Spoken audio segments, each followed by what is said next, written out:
Hello student, welcome to our YouTube channel Commerce Efficiency. आज की class में नया चैप्टर स्टार्ट कर रहे हैं, बिजनेस साइकिल। इसे लास्ट क्लास में हमने कवर किया था मॉनेटरी पॉलिसी। अगर अभी तक आपने लास्ट क्लासेस नहीं देखिए ताकि आपकी स्टडी में कंसिस्टेंसी बनी रहे। अगर अभी तक आपने मेरे यूट्यूब चैनल कॉमर्स एफिशिएंसी को सब्सक्राइब नहीं किया, सब्सक्राइब कीजिए और बेल आइकन जरूर प्रेस कीजिए ताकि जब भी मैं वीडियोस अपलोड करूं सबसे पहले नोटिफिकेशन आपके पास जाए। आप वीडियोस को सबसे पहले देखें और आपकी स्टडी बूस्टअप हो। स्टार्ट करते हैं concept business cycle. Business cycle का मतलब क्या होता है कि हर एक कंट्री के अंदर बूम और डिप्रेशन पीरियडिकली आते रहते हैं, यानी कि टाइम टू टाइम में जो सिचुएशन चेंज होती रहती है। कभी तो बूम आ जाता है, कभी डिप्रेशन आता है। बूम का मतलब क्या होता है कि महंगाई, डिप्रेशन का मतलब क्या होता है कि मंदी आ जाती है।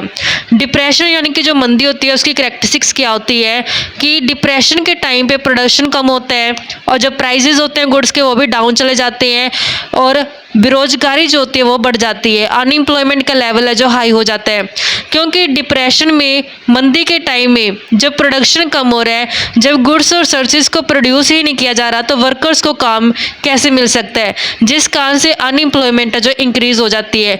दूसरी तरफ बूम में क्या खासियत रहती है कि जो प्रोडक्शन होता है वो बढ़ जाता है, क्योंकि बूम के अंदर महंगाई होती है। जैसे ही प्राइस बढ़ते हैं तो हर एक प्रोड्यूसर जो होता है, सप्लायर होता है, उसकी कोशिश रहती है कि बढ़े हुए प्राइस पे ज़्यादा से ज़्यादा गुड्स को सप्लाई किया जाए ताकि जो उसका प्रॉफिट है प्रोड्यूसर का वो इंक्रीज़ हो जाए। तो बूम में प्रोडक्शन हाई होता है, प्राइजेस हाई होते हैं और एम्प्लॉयमेंट भी हाई होता है, क्योंकि जब प्रोडक्शन इंक्रीज़ किया गया है, प्रोडक्शन इंक्रीज़ किया गया जब, तो गुड्स और सर्विसेज को बनाने के लिए एम्प्लॉयमेंट है जो लोगों को मिल जाएगा, जिससे एम्प्लॉयमेंट लेवल है जो हाई हो जाएगा। जो ये चेंजेस आते रहते हैं, कभी बूम कभी डिप्रेशन इकोनॉमी के अंदर, तो ये साइक्लिकल फॉर्म में आते हैं। साइक्लिकल फॉर्म मतलब क्या है कि कभी अप कभी डाउन, कभी अप कभी डाउन, इस तरीके साइकिल चलता रहता है। इसी साइकिल को ट्रेड या फिर बिजनेस साइकिल के नाम से जाना जाता है। जो रिदमिक फ्लक्चुएशंस आती रहती हैं, यही टाइम टू टाइम इकोनॉमी के अंदर है जो एक रिदम में चलता रहता है ये साइकिल, कभी बूम की फॉर्म में कभी डिप्रेशन की फॉर्म में। इसी को बिजनेस और ट्रेड साइकिल बोला जाता है। डेफिनेशन क्या है इसकी बिजनेस साइकिल की? लॉर्ड केन्स कहते हैं कि trade cycle is composed of period of good trade characteristics by rising price.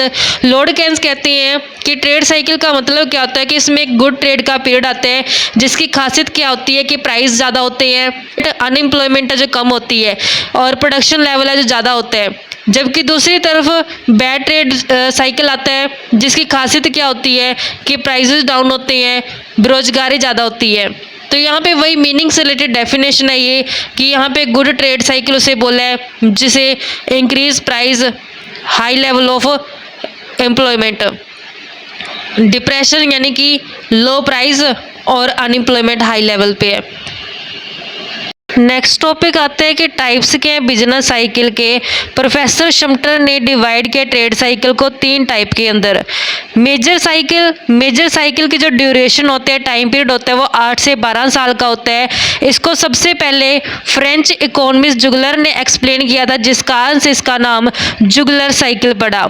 Minor cycle जो होता है इसका ड्यूरेशन टाइम पीरियड जो होता है 2 से 5 साल होता है। ये सबसे पहले जो एक्सप्लेन किया गया था, मेंशन किया गया था, इंग्लिश इकोनॉमिस्ट किचन द्वारा एक्सप्लेन किया गया। इस कारण से इसका नाम है जो किचन साइकिल पड़ा। जो मेजर साइकिल होते हैं इसमें बहुत सारे माइनर साइकिल्स होते हैं, यानी कि छोटे छोटे साइकिल्स को जोड़ के है जो एक मेजर साइकिल बनता है। जैसे एग्जाम्पल के लिए 1921 से 1932 तक का पीरियड था जो ये मेजर साइकिल था, लेकिन इस मेजर साइकिल के अंदर बहुत सारे माइनर साइकिल जोड़े गए हैं, जैसे 1921 से 24 का, 24 से 27 का, 27 से 32 का। तो ये माइनर साइकिल्स को जोड़ के मेजर साइकिल बन गया 1921 से 1932 तक का। वेरी लॉन्ग साइकिल नाम से क्लियर है जिसका टाइम पीरियड होता है ये 50 से 60 साल तक की रेंज का होता है। जो ये सबसे पहले एक्सप्लेन किया गया रशियन इकोनॉमिस्ट कॉन्ड्रेटिव द्वारा किया गया, जिस कारण से इसका नाम कॉन्ड्रेटिव साइकिल पड़ा। जो ये वेरी लॉन्ग साइकिल होता है इसके अंदर बहुत सारे मेजर और माइनर साइकिल्स शामिल किए जाते हैं।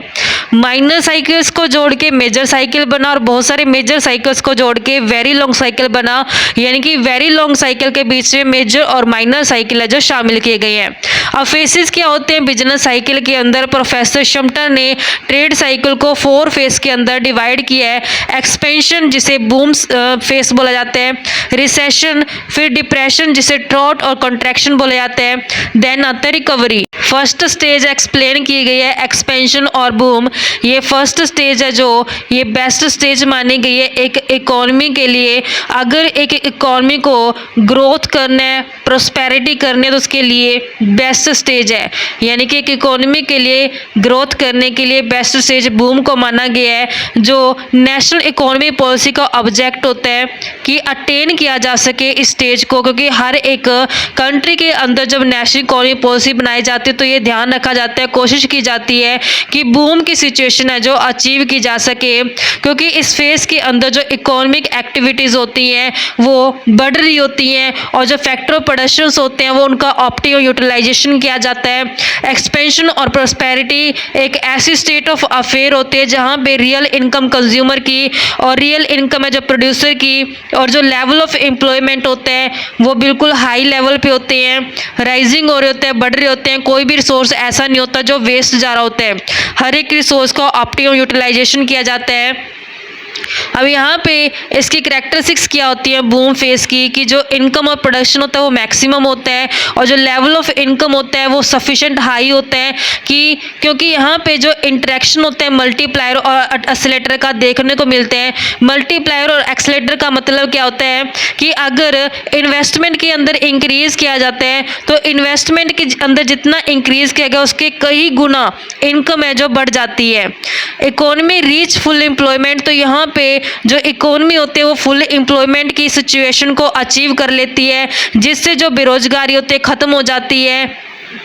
अगर सिचुएशन एक फुल एम्प्लॉयमेंट के बाहर चली जाती है उस केस में इकोनॉमी को है जो over full employment situation face करनी पड़ती है, जहाँ पे प्राइजेज जो होते हैं, जो वेजेस होते हैं वो बढ़नी शुरू हो जाती हैं।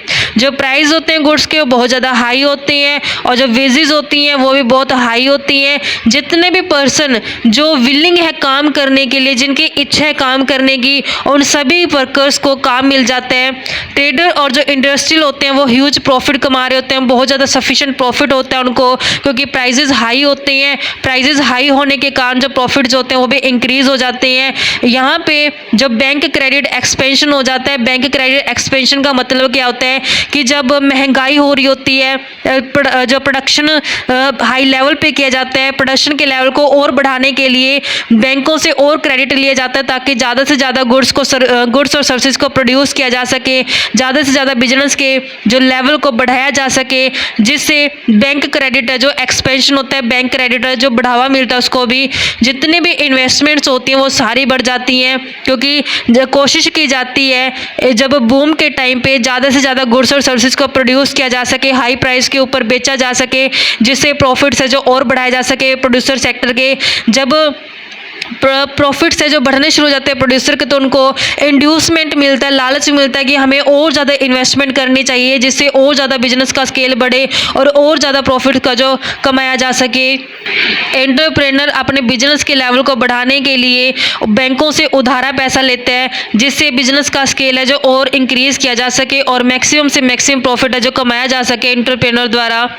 जो कंजप्शन एक्सपेंडिचर्स होते हैं वो ज़्यादा होते हैं, यानी कि जो डिमांड होती है वो बढ़ती होती है, इंक्रीज डिमांड होती है। रेट ऑफ इंटरेस्ट धीरे धीरे करके बढ़ने शुरू हो जाते हैं, क्योंकि जब इन्वेस्टमेंट करने के लिए प्रोड्यूसर सेक्टर बैंकों से पैसा उधार लेना शुरू कर देता है, जिस कारण से धीरे धीरे करके फिर बैंकें भी रेट ऑफ इंटरेस्ट को इंक्रीज करना शुरू कर देती हैं। लेकिन जो रेट ऑफ इंटरेस्ट की इंक्रीज होने की रेट होती है वो प्रॉफिट के इंक्रीज होने की रेट से कम होती है, यानी कि प्रॉफिट फिर भी ज़्यादा रहते हैं, प्रॉफिट के बढ़ने की रेट ज़्यादा रहती है as compare to rate of interest से। तो यहाँ पे जो एंटरप्रेन्योर होता है उसको और ज़्यादा इंड्यूसमेंट मिलता है और ज़्यादा उसके अंदर लालच आता है कि ज़्यादा से ज़्यादा इन्वेस्टमेंट की जा सके।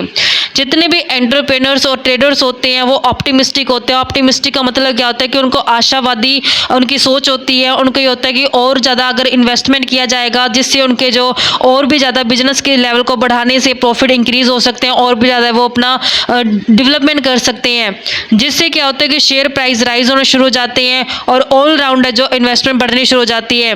क्योंकि जब धीरे धीरे करके जो अपने प्रॉफिट्स बढ़ने शुरू हो जाते हैं जब एक कंपनी के, तो उसके जो शेयर्स की वैल्यू होती है वो बढ़नी शुरू हो जाती है, जिस कारण से जो एक इन्वेस्टमेंट को इंक्रीज करने में इंड्यूसमेंट मिलता है कि ज़्यादा ज़्यादा इन्वेस्टमेंट जो उसको बढ़ावा मिलता है। नेक्स्ट स्टेज आती है रिसेशन।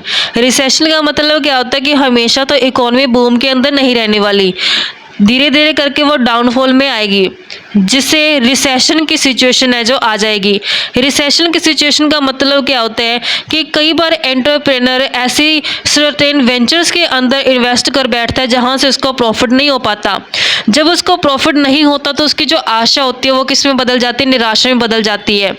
फिर धीरे धीरे करके वो अपनी इन्वेस्टमेंट लगाना कम कर देगा, इन्वेस्टमेंट जो कम होनी शुरू हो जाएगी और कुछ ऐसी एंटरप्राइज होंगी जो क्लोज डाउन करनी पड़ जाएंगी, यानी कि बंद करनी पड़ जाएंगी।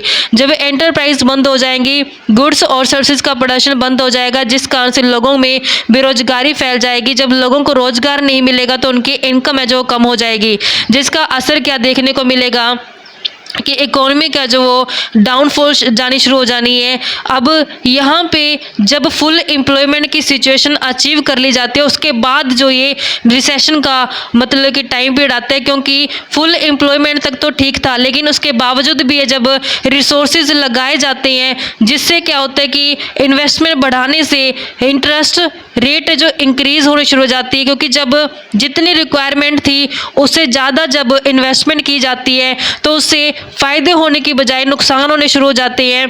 क्योंकि जो इन्वेस्टमेंट की गई है उस इन्वेस्टमेंट का जो ब्याज, क्योंकि इन्वेस्टमेंट लगाने के लिए बैंक से उधारा पैसा लिया था तो उस उधारे पैसे का जो ब्याज है वो बर्डन तो सिर पे आगे एंटरप्रेनर के, और जो वेजेस होती हैं जो अदर कॉस्ट होती हैं वो भी बढ़नी शुरू हो जाती हैं। यानी कि यहाँ पे प्रॉफिट्स नहीं हो पाते इतने जितने खर्चे बढ़ने शुरू हो जाते हैं, जिसका असर देखने को क्या मिलता है कि प्राइस जो होते हैं वो बढ़ने शुरू हो जाते हैं। क्योंकि अगर कॉस्ट बढ़ेगी, हम जानते हैं कि अकाउंट के अंदर समझते हैं कॉस्ट प्लस प्रॉफिट करके सेल प्राइस आता है, कि अगर कॉस्ट ज़्यादा है तो ऑब्वियस है कि सेल प्राइस इंक्रीज हो जाएगा। जब सेल प्राइस इंक्रीज होगा हम जानते हैं कि फिर कंज्यूमर डिमांड करना गुड्स और सर्विसेज की कम कर देते हैं। जब कंज्यूमर ने गुड्स और सर्विसेज की डिमांड कम की तो फर्में मजबूर हो गई हैं बेचने के लिए अपने प्रोडक्ट को रिड्यूस्ड प्राइस के ऊपर, यानी कि कम प्राइस पे बेचने के लिए मजबूर हो जाते हैं। जो उनके पास स्टॉक पड़ा होता है गुड्स और सर्विसेज का, ये प्रूव करता है इस तरीके से कि रिसेशन की सिचुएशन है जो आ चुकी है। इस फेज के अंदर जो इकोनॉमिक एक्टिविटी होती है वो डाउन जानी शुरू हो जाती है। तो इसके अंदर फीचर्स क्या होती हैं कि इनकम और आउटपुट कम हो जाता है और जो वर्कर्स होते हैं वो बेरोजगार हो जाते हैं, प्राइसेस लगातार डाउन चले जाते हैं, मजदूरों की जो वर्कर्स की वेजेस होते हैं वो डाउन जानी शुरू हो जाती हैं, प्रॉफिट एंटरप्रेन्योर्स के कम होने शुरू हो जाते हैं। जो एक एंटरप्रेन्योर होता है वो न्यू बोरोविंग्स नहीं लेता, बेशक रेट ऑफ इंटरेस्ट कम हो गई है लेकिन फिर भी वो न्यू बोरोविंग्स है जो नहीं लेता, क्योंकि उसने इन्वेस्टमेंट है जो कम कर दी है, एंटरप्राइजेज है जो बंद करनी शुरू कर दी है, जिस कारण से उसको पैसे की जरूरत नहीं है। There is contraction of bank credit, जिस कारण से बैंक क्रेडिट भी कम होने शुरू हो जाएंगे, इन्वेस्टमेंट कम होनी शुरू हो जाएगी, जिसका रिवर्स एक्शन देखने को मिलेगा मल्टीप्लायर के कारण। क्योंकि जब इन्वेस्टमेंट कम की जाएगी तो इन्वेस्टमेंट कम करने के कई गुना जो इनकम होती है वो भी कम हो जाएगी। डिमांड जो होती है कंज्यूमर की वो कम करनी शुरू कर देते हैं, कंज्यूमर गुड्स की डिमांड कम करेगा और जो स्टॉक होता है गुड्स का वो डिक्लाइन होना शुरू हो जाता है धीरे धीरे करके, जिससे यहाँ पे जो डाउट और जो फियर होता है लोगों के बीच में वो फीलिंग आनी शुरू हो जाती है, यानी कि एक डर और एक मतलब कि दिमाग में एक संशय रहता है कि क्या आने वाले टाइम में इकोनॉमी सेटअप हो पाएगी, इस सिचुएशन से बाहर निकल पाएगी या नहीं निकल पाएगी। तो एक डाउट और फियर की फीलिंग जो होती है लोगों में वो अराइज हो जाती है। इस तरीके से बच्चों ये पीरियड था रिसेशन। आई होप कि आपको ये दोनों पीरियड क्लियर हो गए होंगे, बूम और रिसेशन। नेक्स्ट क्लास में कवर करेंगे इसके जो लास्ट 2 फेसेस होते हैं, डिप्रेशन और कंट्रैक्शन और लास्ट रिकवरी। ऐसी रेगुलर क्लासेस के लिए आप मेरे यूट्यूब चैनल कॉमर्स एफिशिएंसी को सब्सक्राइब, लाइक और शेयर करें, बेल आइकन जरूर प्रेस करें ताकि जब भी मैंने वीडियोस अपलोड करूं सबसे पहले नोटिफिकेशन आपके पास जाए, आप वीडियोस को सबसे पहले देखकर आपकी स्टडी बूस्ट अप हो।